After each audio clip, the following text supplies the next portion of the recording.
Don't take the presence of the storm to indicate the absence of God.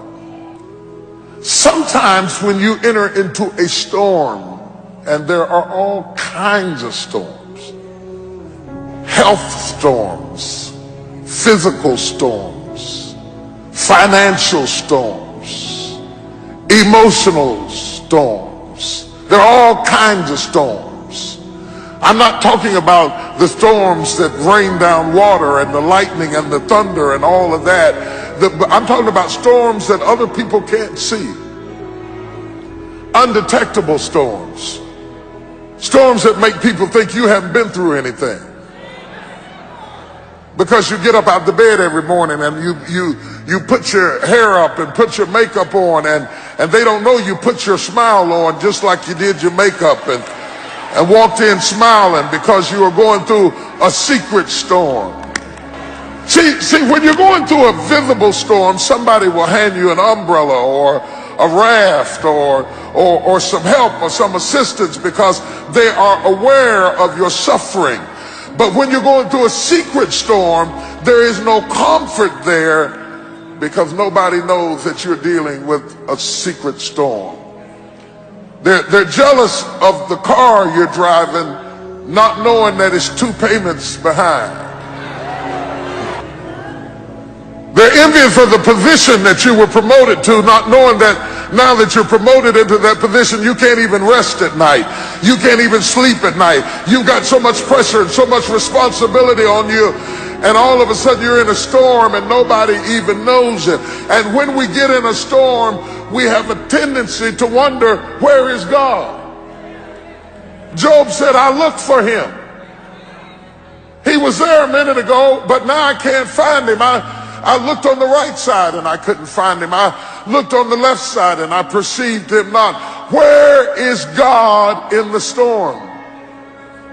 Because we buy into this notion that if God was with us, we would have no storm.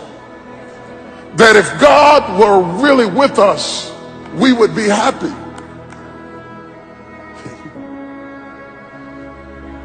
That if God were really with us, everything would go smoothly. That if God were really on our side, we would have no family problems. If God were really with us, our bills would be paid. How could God be with us and us be in foreclosure? Job said, I can't figure it out. How could my kid die and God be with me? How could my house be on fire and God be with me? I looked for him. I looked for him. I didn't see him. I looked on the right. I didn't see him. I looked behind me. I didn't. You said you had my back. I didn't see him. I looked in front of me. I thought he'd lead the way. I didn't see him. But you cannot see in a storm. That's why he told you to walk by faith and not by sight. You cannot see in a storm. Don't look for God to be sensual in your storm. He will not appeal to your senses. Your senses add to your comfort. God will not make you comfortable in your storm. But just because you are in the presence of a storm, the storm does not negate the presence of God, nor does it indicate the absence of God. The Bible said he is a very, very present help in the time of trouble. If you're looking for God, he's in the storm. He may not be saying anything, Peter. You may find him asleep on the boat in the bottom of the ship, but don't think that he jumped off the boat because you were in a storm. He is with you in the storm. He promised. Whenever God promises you something, he says, you may not have it in your sensual realm right now, but I promise you. He said, he promised me, when you pass through the water, I'll be with you.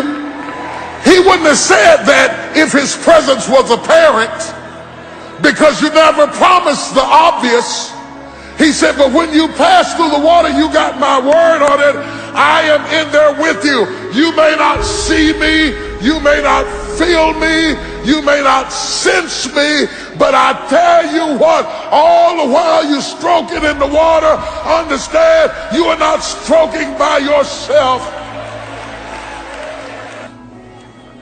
Don't be so aware of the storm that you lose awareness of the God in the storm.